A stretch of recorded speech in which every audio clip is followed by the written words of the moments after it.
And with that, I want to talk about how in modern day relationships, you're not cooked just yet. I wanted to make this video after talking to a friend about their relationship. We met up at an IHOP around 11 p.m. We sat down and had a conversation, and I tried to help him through a relationship advice.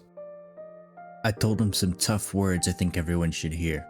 You can love someone, but not pursue a relationship with them. Don't waste time in a relationship that you're fundamentally not going to be happy with, because you will break. Everyone does, and you are not an exception. Look at the divorce rate, seriously. This video is about rational and relational compatibility. Let's be realistic in this video, alright? I will be sharing that process with you all. We wrote down negotiables, non-negotiables, avoidance versus anxiety versus secure traits, and more. Don't worry, I'll explain it all in this video. By the end, you will have everything you need to succeed in your next relationship or even in the relationship you are in now. My friend told me that our discussion and his later conversation with his girlfriend were very helpful. I wish everyone happiness in their relationship, so I made this guide. It'll be backed up by sources, but notably, I want to base it off of 2 books. I 100% recommend reading them even after this video, as they'll be able to explain far more in depth and much more better than I ever could. The guide will be based on Attached, the New Science of Adult Attachment and How It Can Help You Find and Keep Love by Amir Levine and Rachel Heller, and The Sacred Search by Gary Thomas. Don't be put off by the last one if you're not religious. I won't be throwing any religion into this video per se. The book itself has some solid advice that doesn't need to adhere to Christianity if you're not personally Christian. Just act as I'm just a filler for the good stuff, you know? First, let's go over the basics of what is needed for a successful relationship. There are things that should be agreed upon by both partners for best chances of success before even going into traits of relationships. For these basics, I'm not going to talk about open communication, trust, loyalty. Now, that's not even basic, that's just bare minimum. The real basics are these agreements: beliefs in religion, kids and the deed, finances, and career and time spent. Beliefs in religion. Couples need to agree upon their religion and their set of beliefs. Religious conflicts will easily lead to divorce and breakups. A Christian will not get along with a Buddhist, and a Buddhist will not get along with Muslims, etc. None of them will get along with each other. Your religions are too important to you and to that other individual. If you're an atheist, go for another atheist and not a Christian. Your values and beliefs will be too fundamentally different, and your relationship won't last anyway. Not being a jerk about it, it's just the reality of people and statistics. On the topic of beliefs, you should try to closely mimic your own values. If your partner does not hold something that you find very valuable, it'll cause major strains in your relationship. You should not try to change these things for another person though. You can still love that person, but you probably shouldn't commit to a relationship with them. It'll end in sadness for the both of you, as an atheist will most likely not change for a Christian and the other way around. Kids and the deed. We're saying the deed for YouTube here, as they're just an innocent little kid with the power to enforce their meltdowns over words. Anyways, these also play a significant role in divorce and breakups. Before getting into a committed relationship, you should figure out if you want kids or not. Do not become a horror story on Reddit where they spend 10 years of their life with someone just to find out they don't want kids when you do, and have to break off a long-lasting relationship because of it. Yes, it is valid to break off that relationship, by the way. Any reason or no reason is valid to break off a relationship. It takes 2 to tango, and if someone's core value is having kids and the other isn't, it wasn't going to work anyway. The deed can be a much more difficult subject to get into for newer relationships, but let me give you a clear example. If someone wants to do that before marriage and you're a Christian and you don't, that relationship will most likely not last. If you have disagreements about what the deed consists of between you and your partner, and it is really important to you, do not hesitate to break off that relationship sooner rather than later, as it'll just hurt both parties more and you'll be wasting each other's time. Finances. Where do you want to be, or how do you want to spend your finances? Dating a gambler while you're a saver isn't going to work. Save yourself the money and the poorly chosen relationship with the gambler and just move on, even if you have feelings.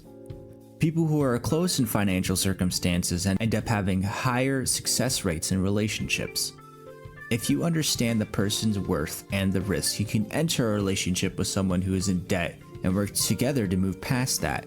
Same with someone who is rich or poor, but there's still strain in what you think you should spend money on. If you trust someone and respect an individual with college debt and you know they're actually good with their money, don't be afraid to enter relationships with those people. However, it is your choice in the end to make that decision. It's really just something you have to talk and think about and know the person.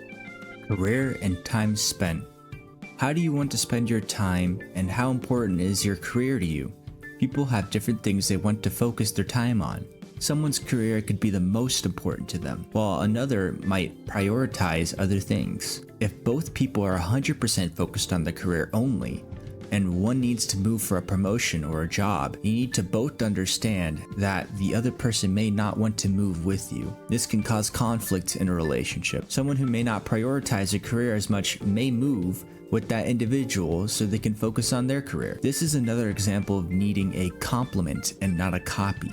Similar lifestyles may not always be compatible with each other, but people who want to travel all the time could be more compatible. Living separately can work as long as both come to an understanding of what they're agreeing to.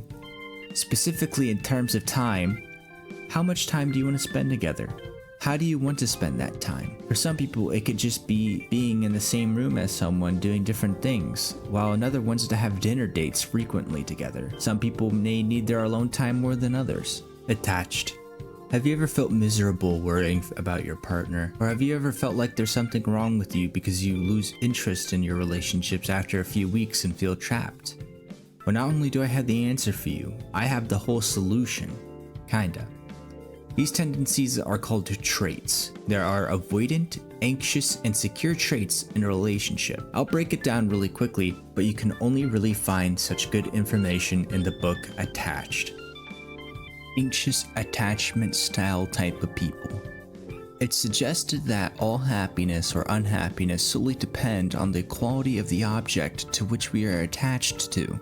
Essentially, anxious attachment relies on the partner heavily. The book goes over activating strategies, which are thoughts that people with anxious attachment style have that try to reestablish closeness with their partners. They stem from feelings that compel you to get close to your partner. Then, when they respond to that activation in a way that reestablishes security, they go back to being calm. Here are some examples I pulled off from that list of activation strategies. Remembering only their good qualities. Believing this is your only chance for love, as in, I'm only compatible with a very few people. What are the chances I'll find another person like him/her? Believing that even though you're unhappy, you'd better not let go, as in, if she leaves me, she'll turn into a great partner for someone else, or he can or she can change. For more, you'll have to refer to the book. There's a whole chart I'll share too. Anxious protest behavior is a good sign to tell if your partner is uncomfortable with something and that they have that attachment style. Not that this is an excuse for their actions. If you do this, please stop.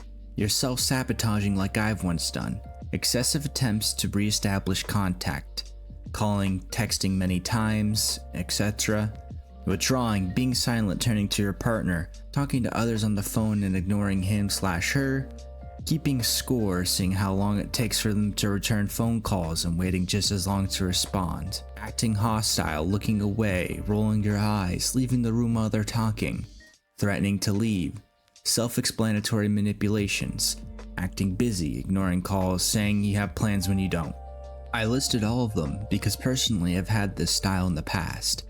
I'm guilty of doing almost all of these things in some type of way, and threatening to leave has ended a relationship for me in the past. Granted, it was a relationship that wasn't even based on anything in this video, including the basics, so it wasn't going to last anyways. We just wanted different things. Avoidance, together but apart. the compromise that satisfies no one. Avoidants try to keep their distance. It's kind of a survival instinct for them. They do the opposite of anxious and use deactivating strategies. Behaviors or thoughts that try to squelch intimacy. These can include saying or thinking, "I'm not ready to commit," but staying together nonetheless, sometimes for years. Not saying "I love you" while implying that you do have feelings for that person. Checking out mentally when your partner is talking to you. Avoiding physical closeness, example, not wanting to share the same bed, not wanting to have the deed, walking several strides ahead of your partner.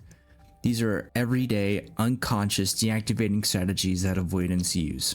I won't be going over the secure style since those types of people don't usually need to hear this advice too much, other than when their partner is not in a secure attachment style. In the book, there is also whole chapters on helping yourself and your partner with enough information to pair each style and the way that they can help each other. In the end though, you will need to be using effective communication to choose the right partner. Ensure that you're choosing the right partner and that your needs are met through communication. Try listing down what you want, your negotiables and your non-negotiables, and do your best to not flex on those non-negotiables, as that will lead to ultimate dissatisfaction in the relationship. Essentially, what you need and what you want out of your relationship. Do you want kids and won't negotiate? That's a non-negotiable and a common one. Remember, it's never too late to use effective communication, even if you start off on the wrong foot. There are 5 principles of it. Wear your heart on your sleeve, focus on your needs, be specific, don't blame, be assertive and non-apologetic. Your relationship needs are valid, period. I want you to reflect on this video and ask yourself some questions. Why do I feel uneasy or insecure? Activated or deactivated kind of styles, right? In this relationship. What specific actions by my partner make me feel this way? What specific actions by my partner would make me feel more secure and loved? Which of the above actions do I feel most comfortable bringing up and discussing? To wrap it up, these are the choices that you have to make and questions you have to solve. Your choices are always valid, and only you should be able to determine your negotiables and non-negotiables. However, these choices also have consequences, good and bad. If you make the choice to travel constantly, or go and party constantly, you can't expect someone who may not want to or value that as much to be compatible with you. And that's okay, as long as that's cool with you. You should try your best to bring colors or requirements you have for a painting. Don't bring the whole painting. You want to leave room for someone else to paint as well. If your requirements already paint a whole picture, you're unlikely to find a partner. At that point, you're already in a relationship with yourself with no room for anyone else. That would decrease your chances of finding a lasting partner significantly. Again, I'd recommend Attached as it goes over all of this and more with questions, tables, and exercises. I promise you, if you follow this video and the books provided, you can have a successful, loving relationship that you deserve. And if you ever go through a bad breakup, keep in mind it's their fault just as much as yours because you made the decision to be in a relationship with that person. Don't completely blame yourself, but also don't completely blame the other person.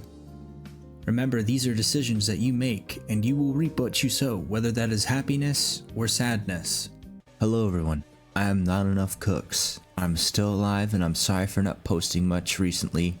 Again, I'll try to be more consistent because 4th time's a charm. I swear guys, 4th time. Trust me on this one. I swear. I know this isn't my usual content, but I will be posting these types of serious videos once in a while if I feel like I have something I want to say.